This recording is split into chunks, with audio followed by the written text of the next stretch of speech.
It is Saturday morning, and it's like upper 80s right now. It's only about 10:30. It's actually going to be cooler today and tomorrow and Monday than it's been. We've been over 100 every day, 105, 107, and for whatever reason, it's supposed to be like 93, 94 today for a high, but that'll be around like between 2 and 5. You know, those are the hottest hours, so we're gonna get out for a quick ride in the morning. Tomorrow would have been actually better, but it's kind of anxious to get out on this thing again after I did the mods to it. It's been about a week since that, and the video you've seen with me installing the Big 3, and I wanted to get out and do a longer ride, do a little more testing, see how it reacts. And seems like it's running really good. I had to do a little bit of a adjustment, manual idle adjustment. I think when it was stock, I fiddled with the idle quite a bit because it was so lean that I had the air bleed screw in too much. So I had to fiddle with that a little bit. I think I got it dialed in.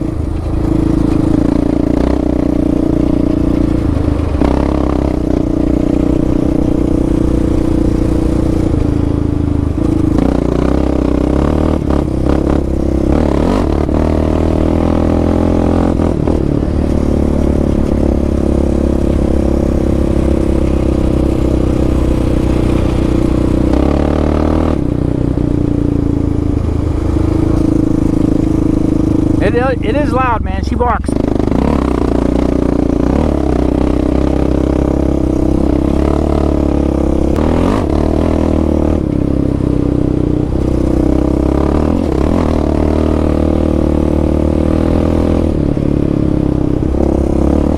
We had some rain, quite a bit of rain last week, and it's already dry and dusty. There's like an occasional puddle here and there, but the rest of it, dust bomb out here, so.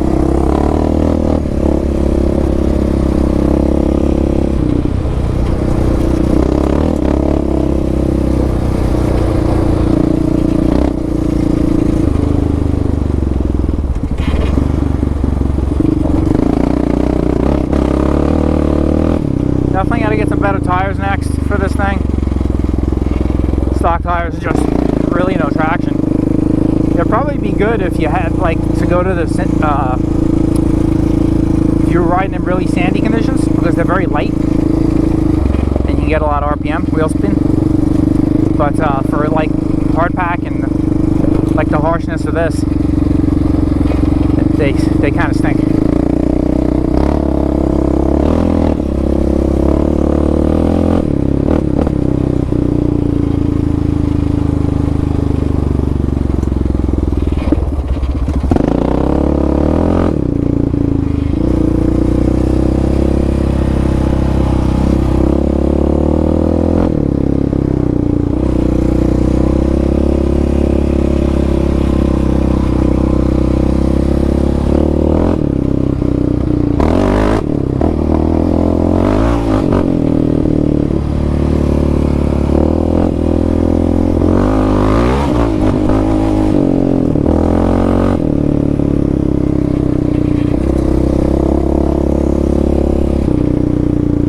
Out here, a dirt bike this morning, it looks like.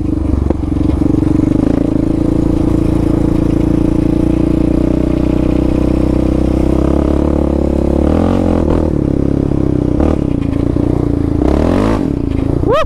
Right up there.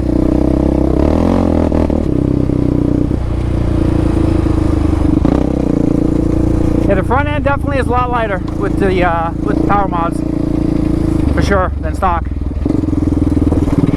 You can feel that difference. Take a little narrower trail here and see how she runs that. I was in 4th gear, by the way, on all that stuff. That's why when I was slowing down, you can hear it sounded like it was really lugging.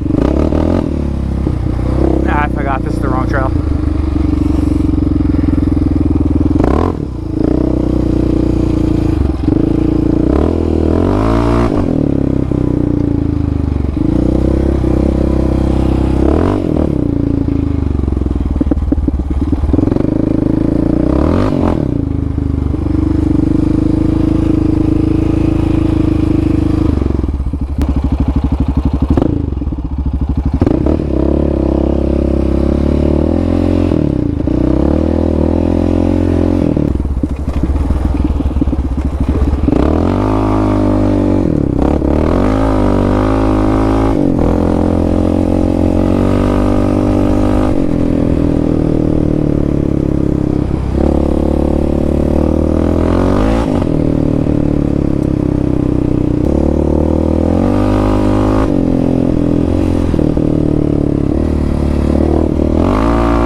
gotta tell you, I don't know why people mess with the stock gearing on the Raptors. I feel like it's perfect, man. Like third and fourth gear, just rip on trails, dude. And like second gear, you can just lug it over everything.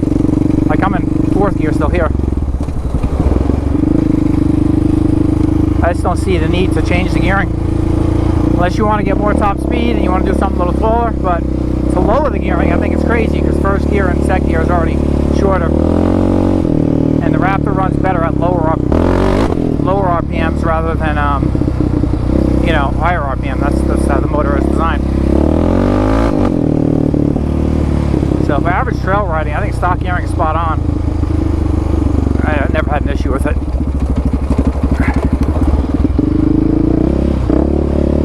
Nice little test.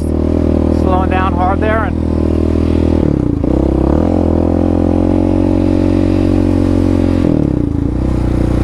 see, I'm in third right now. First and second gear are very low on the Raptor, so like you almost never need first gear. When I'm in the sand dunes, I almost never even use first gear. Sometimes I take off from second because you're out of it because the tires spin in the sand in like half a second, so it's just a waste.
See, the trails are a little messy. A lot of these trails here turn into washes when it rains, so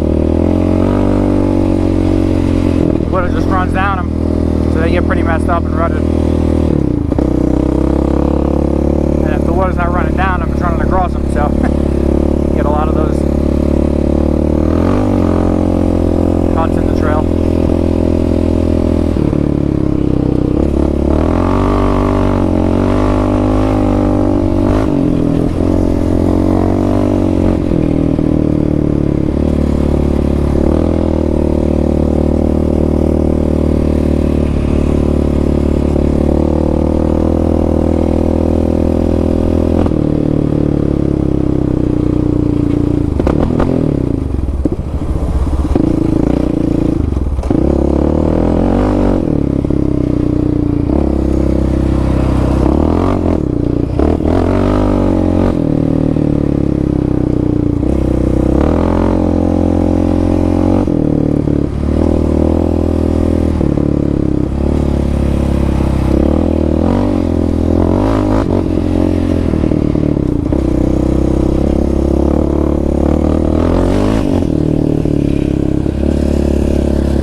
Alright guys, just took a little break.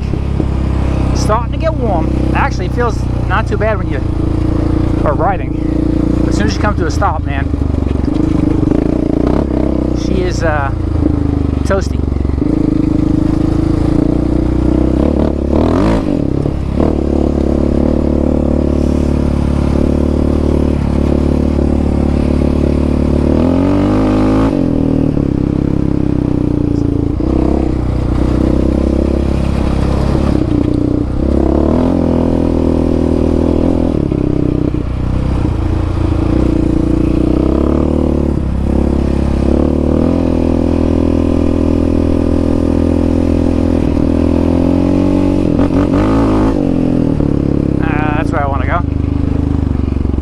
on the gas at the wrong time. See if we can... There we go. A little bushwhacking. Never hurt anybody.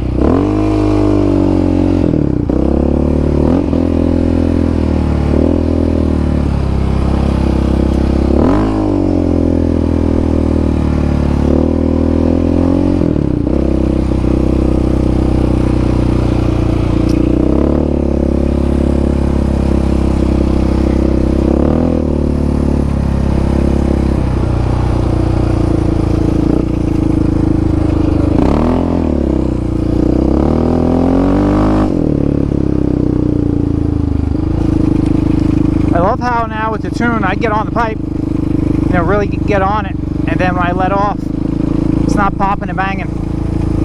It just comes down brrr, nice and smooth, you know. It's very, very, very rarely that I'll hear one of those little pop backfires.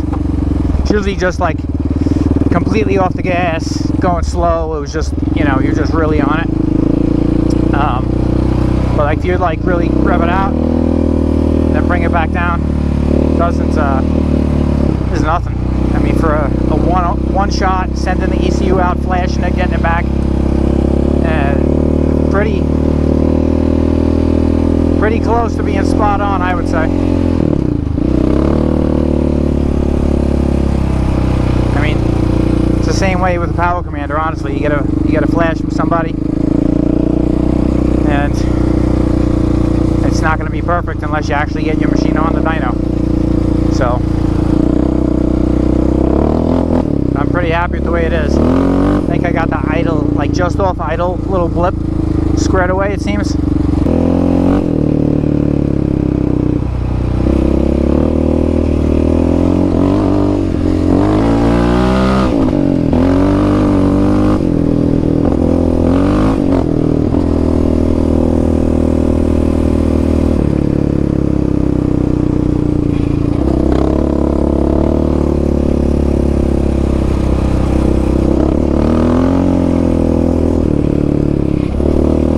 Here, this section of the trail seems a little damper still, like underneath, where the early beginning sections were bone dry already. Different type of soil back here. Changes a lot out here in the desert. As you'll see, like this trail here, from the rain, it probably won't seem so bad, but usually it's just deep sand.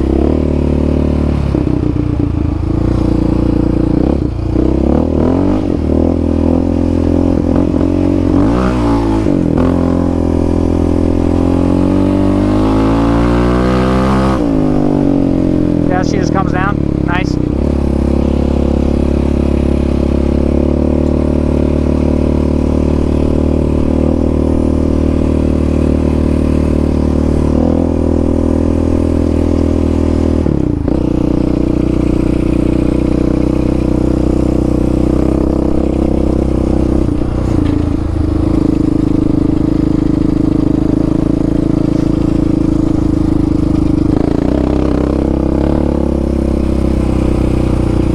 Down here with my bike, and right now would be good because sand's kind of still a little damp. But usually it's just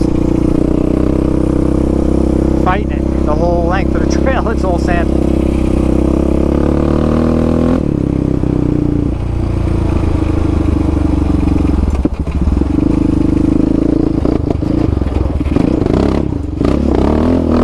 Woo, that was rough. Really washed out.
of washed out here.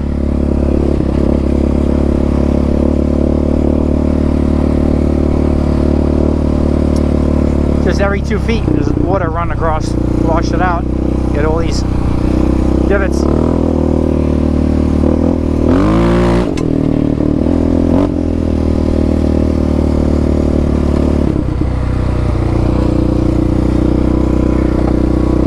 Skid plate's working.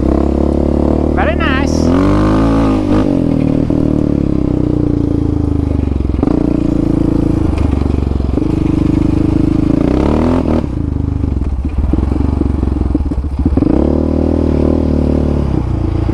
Hopefully there's no cattle in here. I don't want to disrupt. Nope. Not using the corral right now. Yeah, when there's no cattle in here, you can kind of, it's part of the trail, you can kind of cut through here. Pretty cool, but sometimes they have the cattle locked up in here, the ranchers. This is all free range. So some of you have asked about the gates in the past and stuff. It's all because it's free range cattle all around down here in southern Arizona. They just roam everywhere. A lot of state land, so the ranchers lease it, and the cattle just roam around and eat what? I don't know. It's all cactus and like harsh bushes, but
as loud as this exhaust is, see, if I'm just cruising here like this,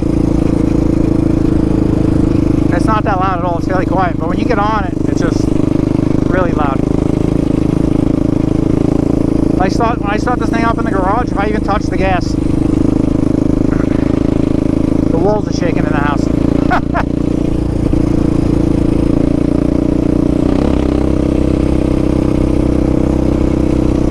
Yeah, it is fourth gear here, I'm just kind of like thumping it around.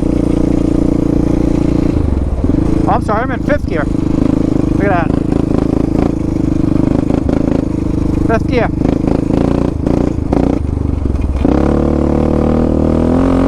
That's fourth. And we're not even going that fast, and it's just... That's what you're not doing on a YFZ. You know, you're not going to be in a high gear like that and just... It's not going to be happy.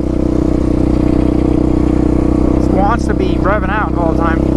And if people get these Raptors and they've tried to ride them like YFZs, and that's just not what they are, man. You got the wrong tool for the job if that's the way you want to ride.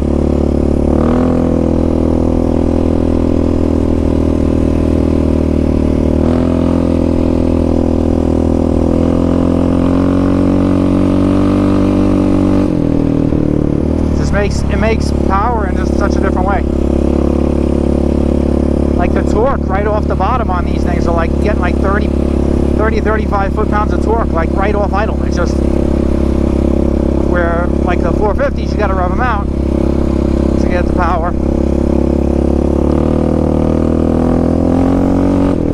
And you do a big 3 like this on a Raptor, you know, you're pushing, you know, 53 to 56 horsepower depending on your setup. Or I think a YFZ, you're like just barely touching 50. Or maybe 51, 52, I don't know. But the torque is what makes the legs different, and the heavy big piston just doesn't rev out like a 450 does. So, but I like it. Like that's what I like it for. I can just putt around, trail ride, like if I want to take it easy, or I could rip it. It's pretty happy. The low torque makes it really forgiving, so she's a nice unit. The Raptor 700. Highly recommend.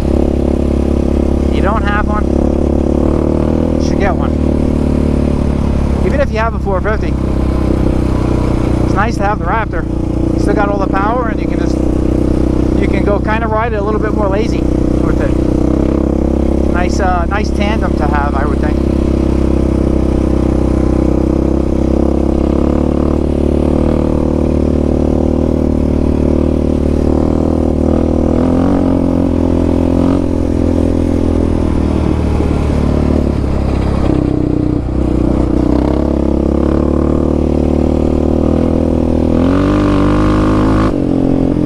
Alright guys, I think I'm going to cut you loose.